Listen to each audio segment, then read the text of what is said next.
চলে আসলাম বাগানে। আমাদের আজকের রেসিপি সজনে শাক বা সজনে পাতা।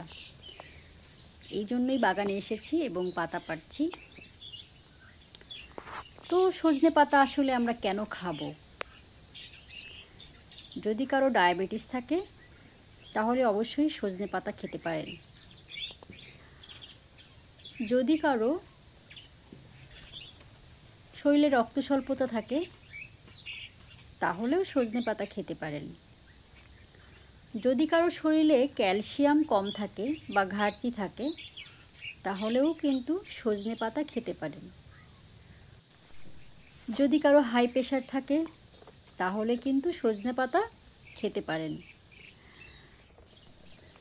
সজনে পাতায় আছে অনেক রকম উপকারিতা এবং সজনে পাতা কিন্তু আপনি অনেকভাবেই খেতে পারেন। আপনি ডাল রান্না করে ডালের উপর ছিটিয়ে দিতে পারেন, আপনি ভর্তা করে খেতে পারেন, ভাজি করে খেতে পারেন, বা আপনি একটু খিচুড়ি রান্না করছেন তার মধ্যে কিছু সজনা পাতা ছেড়ে দিলেন, বা এমনও হতে পারে আপনি পাঁচমিশালি সবজি রান্না করছেন, হওয়ার আগ দিয়ে আপনি কিছু সজনা পাতা ওপর থেকে ছিটিয়ে দিতে পারেন। আবার ওইভাবে যদি আপনি খেতে না চান তাহলে ভর্তা করে খেতে পারেন, খেতে কিন্তু দারুণ লাগে। তাও যদি না পারেন তাহলে আপনি শুকিয়ে গুঁড়ো করে পাটায় বেটে বা শুকোনোর পরে খুব মচমচে হয়ে যায় সজনা পাতা এবং এটা খুব সহজে শুকায় যায়। তো সেভাবেও কিন্তু আপনি গুঁড়ো করে পাউডার করে বয়মে রেখে অনেক দিন ধরে প্রতিদিন 1 চামচ করে খেতে পারেন। যে কোনো জিনিসই অতিরিক্ত না খাওয়াই ভালো। সজনার শাকও অবশ্যই পরিমাণ মতন খেতে হবে এবং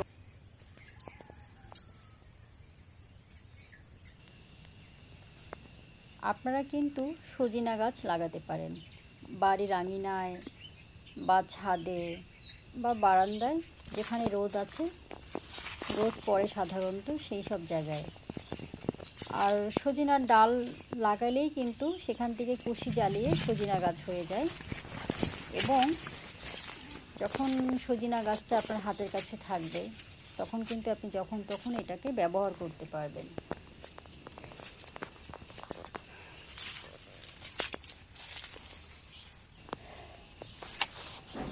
নার্সারিতেও কিন্তু সজনার চারা পাওয়া যায়, সেখান থেকেও কিন্তু এনে আপনারা রোপণ করতে পারেন।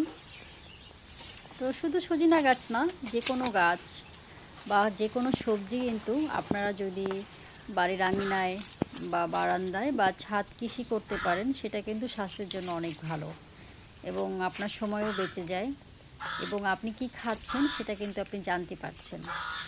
তো অবশ্যই চেষ্টা করে দেখতে পারেন।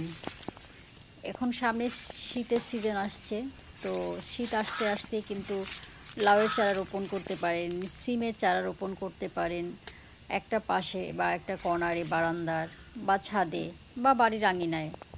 তখন দেখবেন ভালো লাগে নিজের বাগানের সবজি বা নিজের হাতে চাষ করা সবজি খেতে দারুণ লাগে।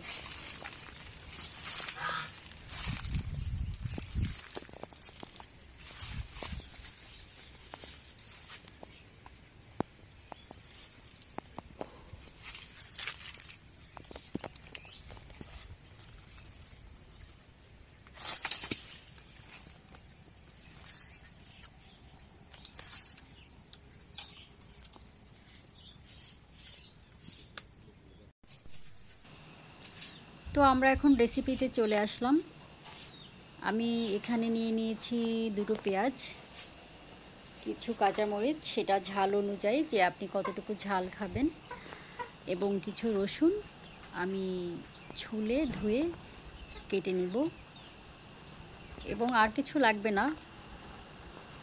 আর সজনার শাক রান্না করতে কিন্তু একদম সময় লাগে না, আপনার কোটা বাছা করে নিতেই যতটুকু সময়, চুলায় দিলে কিন্তু খুব দ্রুত সজনার শাক রান্না হয়ে যায়।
এখন সজিনার শাকগুলো একবার ধুয়ে নিব। যেহেতু গাছে ছিল অতটা ময়লা কিন্তু এখানে নেই, একদম পরিষ্কার। এবং মজার ব্যাপার হচ্ছে সজিনা শাকে কোনো পানি লাগছে না বা লাগে না।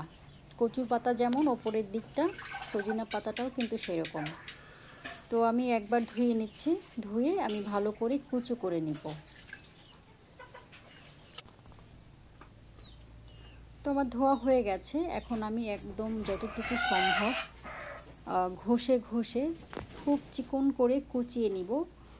আর সবথেকে মজার ব্যাপার হচ্ছে সজিনা শাকটা যদি আপনি তাজা অবস্থায় রান্না করেন তখন কিন্তু এই শাকটা কুচি করতে খুবই সুবিধা হয়। কিন্তু যদি আপনি 2-1 দিন ফ্রিজে রেখে দেন তখন কিন্তু সজিনা পাতাগুলো একদম ঝরে যায়, এর কোনো ডালই অবশিষ্ট থাকে না। তখন কিন্তু সজিনা পাতাটা ধরা খুব কঠিন হয়ে যায়, পিছলে যায়। তখন কিন্তু এটা কুচি করা খুব কঠিন ব্যাপার। তো অবশ্যই চেষ্টা করবেন গাছ থেকে পেড়ে তাজা তাজা সজিনা পাতা খাওয়ার জন্য। এবং তাজা শাকসবজি কিন্তু ভিটামিনের মাত্রাটা বেশি থাকে এবং পুষ্টিকর এবং খেতেও কিন্তু ভালো লাগে।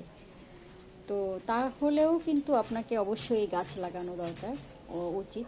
গাছ লাগাবেন, একদম তাজা তাজা সবজি খেতে পারবেন। তাহলে কিন্তু আর এই সব শাকটা রেখে দিয়ে ফ্রিজে তো খেতে হবে না।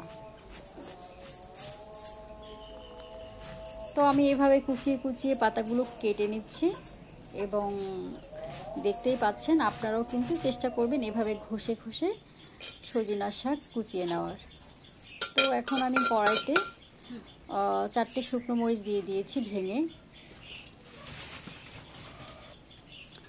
এখন আমি কড়াইতে কিছু শুকনো মরিচ ভেঙে দিয়ে দিয়েছি এবং মরিচটা যখন একটু কালো হয়ে আসবে তখন আমি এখানে তেল দিয়ে নিব।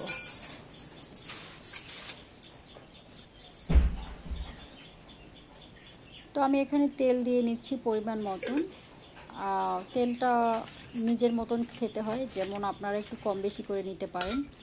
তবে তেল অনেক বেশি মাত্রা অতিরিক্ত না খাওয়াই ভালো, এটা স্বাস্থ্যের জন্য খুবই ক্ষতিকর।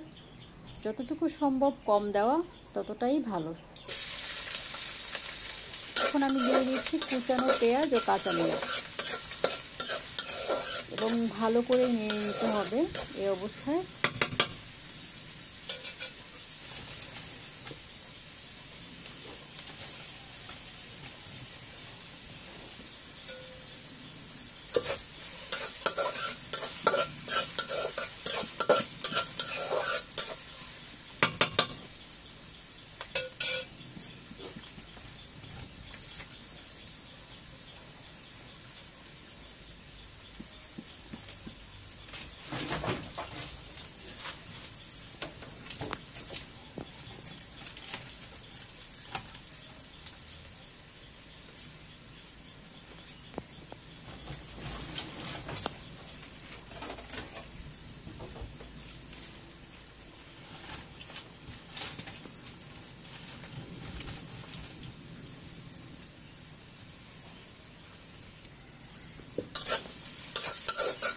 আসলে আমি রেসিপিটা সম্পূর্ণ দেখানোর চেষ্টা করছি, তো সেই জন্য কিন্তু অতটা কাটিনি বা এডিট করিনি। তো সেক্ষেত্রে কিন্তু আপনারা এখান থেকে দেখে শিখে নিতে পারেন।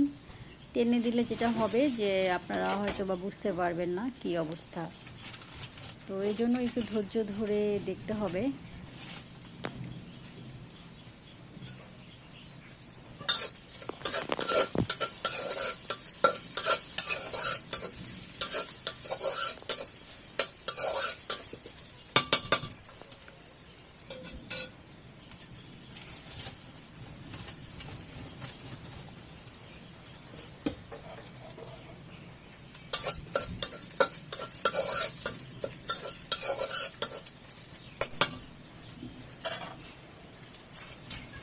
পেঁয়াজগুলো একটু লাল হয়ে গেছে, ভাজা ভাজা হয়েছে। তো এখন এই পর্যায়ে আমি এখানে সজিনার শাকগুলো দিয়ে নিব।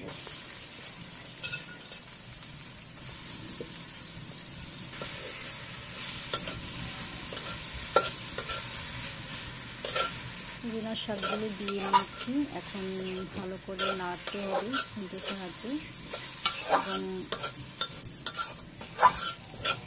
আমি এখানে লবণও দিয়ে দিয়েছি। আসলে লবণ আপনাদের পরিমাণ মতন দিয়ে নেবেন। ভালো করে নেড়ে এই নাড়ার ভেতরে কিন্তু এই শাকটা রান্না হয়ে যাবে, খুব বেশি সময় লাগবে না এখন আর।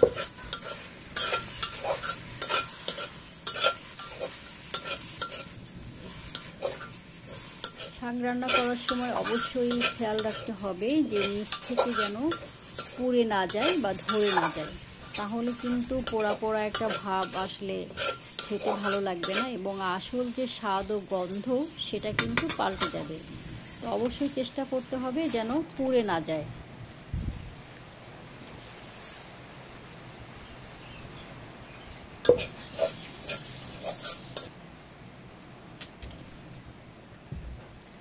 তো হয়ে গেছে আমাদের সজিনা শাক ভাজি, দেখতেই পাচ্ছেন। এরকম হলে নামিয়ে নিতে হবে। অবশ্যই সজিনা শাক রান্না করে খাবেন আশা করি, যেভাবে আমি রান্না করলাম।